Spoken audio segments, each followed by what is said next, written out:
አያችሁ አይደለ? النبي الأمي الأمي معناه الذي لا يقرأ ولا يكتب የማይጽፍ የማያነብ ነብይ ብሎ ገልጿቸዋል። ማን የማይጽፍ የማያነበው መጽሐፍ ቅዱስ ላይ ይመጣልን እሱን አንዴ الذي يؤمن بالله وكلماته በአላህና በቃሉ የሚያምን ይሆነ ብሎ ተናገራቸው። ወተቢዑሁ ለዓለኩም ተህተዱን አለ። መጨረሻ ላይ አምላክ አላህ ምን አለ? ሰዎች ሆይ ቀናን ጎዳና ትመሩ ዘንድ እርሱን ሙሐመድን ተከተሉት እያለ ይናገራል። የማይጽፍ የማያነብ ተብሎ ተገልጿል ይላል። በማን ነው የተገለጸ? ኢሳይያስ 29:12 ላይ አንድ ላሳያችሁ። በደንብ ተከታተሉኝ። መጽሐፍን ላሳያችሁ። ማንበብንና መጽሐፍን የማይችል ብሎ ገልጿቸዋል። በሌሎች ቦታ ላይ በሱረቱል አዕራፍ ላይ ሌላ ቦታ ላይ አላህ ሱብሓነሁ ወተዓላ ይናገራል። እሺ ትንቢተ ኢሳይያስ ምዕራፍ 29 ቁጥር 12 ደግሞ መጽሐፉን ማንበብ ለማያውቀው ይህን አንብብ ብለው በሰጡት ጊዜ መርሱ ማንበብ አላውቅም ይላቸዋል አለ። አንደኛ ይህ አካል መጽሐፍን ማንበብ እንደማያውቅ ተገልጿል። ይህን አንብብ ተብሎ ይሰጠዋል ቃሉ። ያ ማለት ኢቅራ ይባላል፣ አንብብ ይባላል። ከዚያስ ምን ብሎ ይመልሳል? እርሱ እኔ ማንበብ አላውቅም ብሎ ይመልሳል አለ። የሚገርማችሁ እዚህ ጋር የተጠፋች አንዲት ቃል አለች። ምን የምትል በሂራ ዋሻ ውስጥ ይሆናል ይሄም የሚል አለ። ሂራ የሚል ቦታ ቃል ነበር እዚህ ቦታ ላይ ሂራ የሚለው እዚሁ ላይ አሁን የግሪኩን ላሳየ ነው። ተመልከት እንመልከት። አሁን ሂራ የሚል ቃል ይህን ምዕራፍና ቁጥር ወስደን ኮዴክስ ሳይናቲክስ ላይ ሂራ የሚለውን ቃል እዚህ ጋር ልናሳየ ነው። አንብብ ተብሎ ማንበብን ለማያውቀው መልአኩ ገብርኤል የመጣበት ቦታ ላይ ማለት ነው። አንድ እንትን ላውጣላችሁ። ትንቢተ ኢሳይያስ እንደሆነ አሳያቸው። ይግሮ ምዕራፍ 29 ቁጥር 12 እንደሆነ ከላይ አሳያቸው። ትንቢተ ኢሳይያስ 29:12 ይታያቸዋል አይደለ? እሱ ጋር እናገኛለን። እቺ አንዴ ልንገረው። እዚህ ጋር ኤፕሲሎን እዚህ ጋር ኽዚ ትባላለች እቺ ቃል ኤፕሲሎን አለች። ከዛ አዮታ አለ፣ ሮ አለ። ከዛ በኋላ አልፋ ነው መኖር የነበረበት፣ ግን እዚህ ጋር ሲግማም ጨምሯል። እና እዚህ ጋር ምንድን ነው የሚለው? ትክክለኛ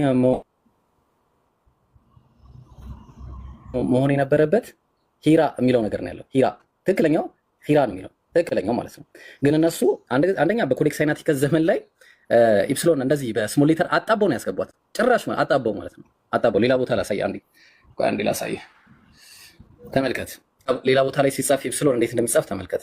ኢፕሲሎን እንደዚህ ትልቅ ሆኖ ነው የሚጻፈው። አየህ፣ እንደዚህ ትልቅ ሆኖ ነው የሚጻፈው። እንደዚህ እዚህ ጋር ስትመጣ ግን እንዴት ነው የሚጻፈው? ይሄ አሁን የቱ ነው? ይሄኛው እንደውም የሚሰጠው በዋሻ ውስጥ መሆኑ ነው። በሂራ በተባለ ዋሻ ውስጥ ነው የሚሰጠው። ሳይናቲከስ ነው፣ ኮዴክስ ሳይናቲከስ ኮዴክስ። ተግባባን? አዎ፣ ግልጽ ነው። ውሱ ቀጥል። መርሐባ። እና እዚህ ጋር ምን ይላል መሰለህ? ደግሞ መጽሐፉን ለማንበብ ለማያውቀው ይላል። መጽሐፍን ማንበብ እንደማያውቅ ቀድሞ የተናገረለት ነቢይ በቀደምት ነቢያቶች ላይ ማንበብና መጽሐፍ እንደማትችል ተናግሬልሃለሁ ብሎ ቃል በቃል አላህ በቁርአን ላይ ይናገራል። ስሙን አልጠቀሰውም አይደለ? ግን የቱ ጋር? እዚህ ጋር የነቢዩ የሙሐመድን ስም አልጠቀሰውም። እዚህ ጋር እዚህ ቦታ ላይ ምን መሰለህ የምታደርገው? አሁን ለምሳሌ ለኢየሱስ ክርስቶስ ብለው የተነገሩ ትንቢቶች ይኖራሉ አይደል? ብሉይ ኪዳን ላይ ስሙ ሳይጠቀስ፣ እነዚያን ግን በኢየሱስ ላይ ተፈጽመዋል ወይ የሚለውን ታይና አዲስ ኪዳን ላይ በእርሱ ላይ እንደተፈጸመ ከዚያ ማስረጃ ትይዛላችሁ። አሁን እዚህ ጋር ስንመጣ ጊዜ እነዚህ መለኮታዊ ቃል ለነቢዩ ሙሐመድ ሲገለጥ ይህ በዚህ ሁኔታ ነው የተገለጠላቸው። የመጀመሪያው ግልጠተ መለኮት በዚህ ሁኔታ ነበር። ደግሞ መጽሐፉን ማንበብ ለማያውቅ ይላል። የእርሳቸው ማንነትን የሚገልጽ ነው። ማንበብ እንደማያውቁ በቁርአንም በሐዲስም ላይ ተገለጸ። ይህን አንብብ ብለው በሰጡት ጊዜ ይላል ቅዱስ ገብርኤል መጥቶ በሂራ ዋሻ ውስጥ ባናገራቸው ጊዜ ነቢዩ ሙሐመድን ሰለላሁ ዐለይሂ ወሰለም አንብብ የሚል ቃል ነው የመጀመሪያ ቃል የሰጣቸው። አንብብ በተባለ ጊዜ ምን ብሎ ይመልሳል ብሎናል? እኔ ማንበብ አላውቅም ይላቸዋል ይላል አይደል? አዎ ነቢዩ ሙሐመድ ገብርኤል መጥቶ ሲያናገራቸው አንብብ ሲላቸው እኔ ማንበብ አላውቅም ብለውታል። ገብቶሃል አይደል? ያም የሆነው የት ነው ስንል ሂራ ዋሻ ውስጥ ይላል ሐዲሱ ላይ ነብዩ ሰለላሁ ዐለይሂ ወሰለም ቡኻሪ ላይ የተቀመጠው ማለት ነው። አሁንም ይሄ እዚህ ቦታ ላይ ኮዴስ ሳይናቲከስ ላይ ገብተህ ስታየው ይሄ ሂራ ዋሻ ውስጥ እንደሆነ ያስቀምጥልሃል። በመጀመሪያ ጥንቱ የመጀመሪያ የተጻፈው መጽሐፍ ቅዱስ ላይ እዛ ጋር ታገኛለህ። ዘ ኦልደስት ኮምፕሊት ማኑስክራይፕት ኦፍ ዘ ባይብል ብለን እንጻፍ እስኪና እንመልከተው። እንግሊዝኛ ታባል ይመስለኛል አይደለ? እንመልከተው። እሺ ያው እና እዚህ ጋር ንግባ። ኮዴስ ሳይናቲከስ ይታያል። ኮዴስ አሁን እዚህ ጋር ይህን ወደ አማርኛ እንቀይረው። እዚሁ ጋር እያለ የትም ሳንሄድ ወደ አማርኛ እየቀየርን ሁሉንም እንመለከታለን። ሂራ ዋሻ እስከሚለው ድረስ እንሄዳለን። ሂራ ዋሻ እስከሚለው ድረስ እንሄዳለን። እሺ ያው እና እዚህ ጋር እሺ ኮዴስ ሳይናቲከስ ይላል። ትንሽ እናንብበው። ኮዴስ ሳይናቲከስ በዓለም ላይ ካሉት በጣም ጠቃሚ መጽሐፍ ቅዱስ አንዱ ነው። ከ1600 ዓመታት በፊት በደንብ በእጅ የተጻፈው ይህ የእጅ ጽሑፍ የግሪክኛ የክርስቲያን መጽሐፍ ቅዱስ ይዟል። በጣም ጥንታዊ የሆነውን የአዲስ ኪዳን ቅጂ ጨምሮ ይዟል እያለ ይናገራል። እዚህ ቦታ ላይ አሁን እዚህ ቦታ ላይ እዚች እንግባና የቀደሙን ምዕራፍና ቁጥር እናስቀምጣለን። ኢሳይያስ 29:12 ላይ እሺ፣ እዚህ እንግባ።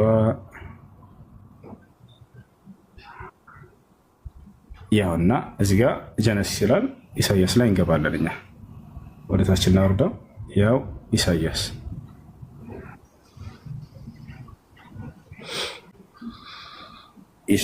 ላይ ገብተናል። ኢሳይያስ ያውና ኢሳይያስ እዚህ ምዕራፍና ቁጥር እናስቀምጥ 29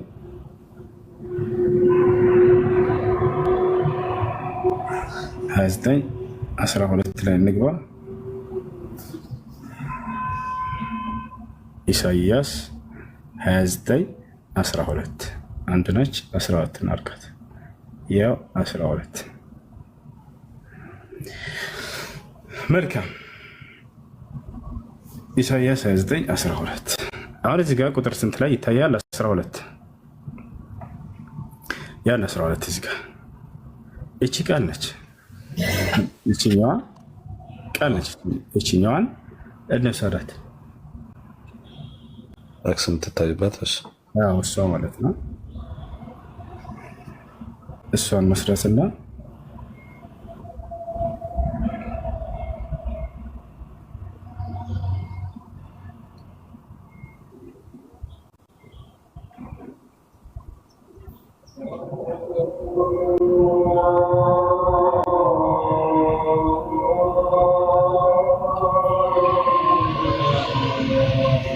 እሺ አንድ ጊዜ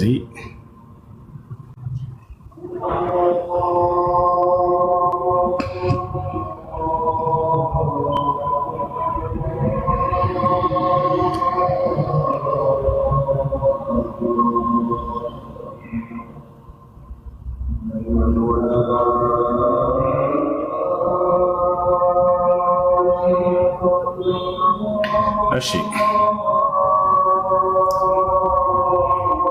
ምናልባት እዚህ ጋር ግሪክኛ ስለሆነች እዚህ ግሪክ ጋር ያውና ግሪክ አድርገን ቃሉን እዚህ ጋር እናስቀምጠው። ወደ አማርኛ ይቀየርልናል።